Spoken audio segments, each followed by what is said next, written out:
pagi. Assalamualaikum warahmatullahi wabarakatuh. Apa kabar?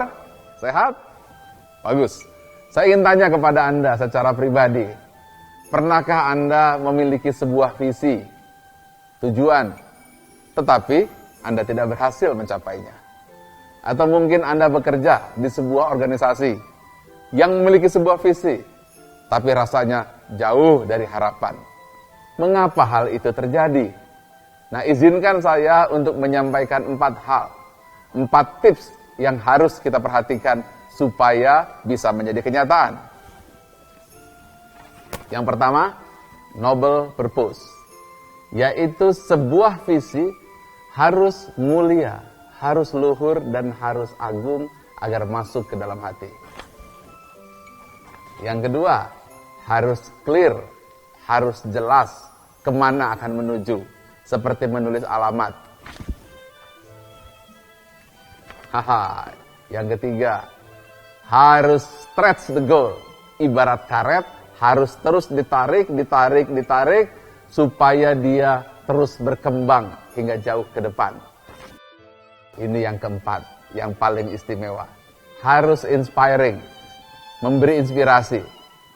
Inilah 4 hal yang harus kita miliki untuk membangun sebuah visi. Saya akan jelaskan nanti satu persatu bagaimana visi itu kita buat. Baik, saya ingin tanya kepada Anda ketika ada orang yang ingin menjual pasta gigi. Apa yang Anda pikir? Mungkin Anda berpikir, dia sekedar penjual odol. Banyak orang yang tidak paham bahwa di balik itu mereka punya misi yang sangat mulia. Anda tahu visinya? Yaitu melindungi anak dari kerusakan gigi. Luar biasa. Bahkan untuk menjual sabun, pencuci baju, mungkin kita berpikir, menjual sabun. Salah.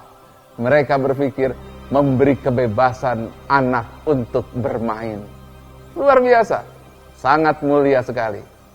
Kalau kami sendiri ESQ memiliki misi adalah membangun karakter bangsa dan memberikan arti untuk berjuta manusia. Apa yang dirasakan? Ya, noble purpose, yaitu sebuah kemuliaan dalam bercita-cita.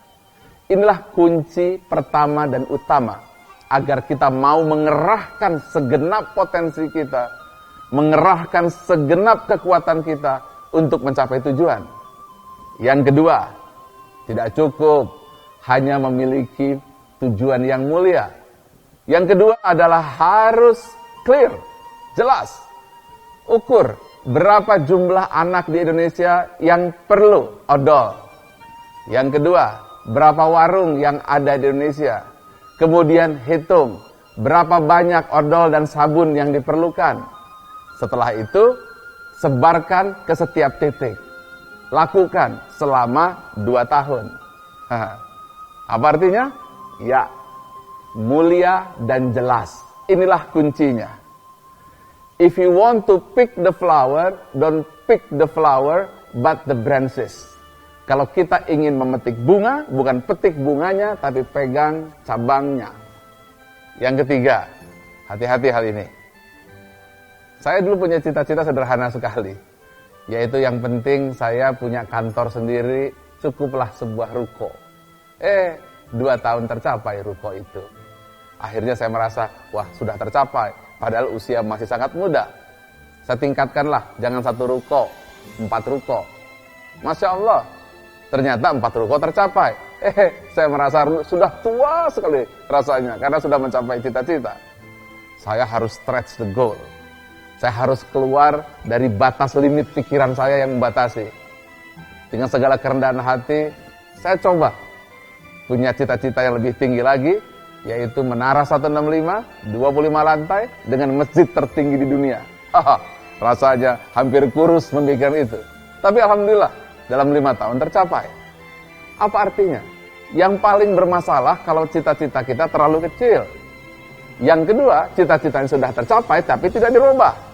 Nah, tipe orang yang berhasil mencapai cita-cita lalu berhenti, itu disebut campers. Campers, tahu camp? Kemah? yang berhenti berkemah dan merasa sudah mencapai tujuan, padahal umurnya masih muda. Gimana dengan Anda? Atau quitters, baru mencoba 3 kali, gagal dan berhenti, itu quitters. Sedangkan climbers, dia tidak peduli, meskipun sudah mencapai tujuan, tujuannya di stretch lagi, dirobah lagi, sampai puncak yang tertinggi. Inilah kunci yang senantiasa Bung Karno katakan. Gantungkan cita-citamu setinggi langit, karena apabila engkau tidak mencapainya, engkau jatuh di antara bintang-bintang. Inilah yang ketiga, stretch the goal. Tapi ada yang keempat, yaitu harus memberi inspirasi. Anda di rumah hobinya apa? Main bola atau mancing? Kalau Anda hobinya main bola, saya suruh mancing 1 hari penuh, mau apa tidak? Anda tentu akan berlari kapan selesai mancingnya. Begitu juga, kalau Anda hobinya mancing, mau 2 hari bengong aja, itu juga luar biasa. Jadi artinya apa? Penetapan sebuah visi harus sesuai dengan impian kita, sesuatu yang kita sukai. Kalau kita sudah memiliki sesuatu yang kita sukai, emosi kita, kemudian memberikan nilai-nilai mulia, noble purpose, dan kaki akan bergerak, tiada batas, effortless, tiada lagi yang mampu menahannya. Apa kesimpulannya? Kesimpulannya adalah, kalau Anda sudah memiliki 4 tips tadi, saya percaya dan yakin bahwa nanti orang akan melihat bahwa Anda mencapai tujuan tersebut. Orang akan mendengar bahwa Anda menjadi orang yang penuh antusias, berenergi, dan memiliki kekuatan untuk mencapai tujuan. Dan orang lain akan merasa Anda menjadi orang baru yang berwajah cerah, yang senantiasa bergerak, dan kemudian menjadi teladan untuk sesama kita. Inilah kunci agar kita mencapai cita-cita. Akan kita lanjutkan untuk sesi berikutnya yang jauh lebih penting lagi. Tunggu saya. Sahabat setia selamanya.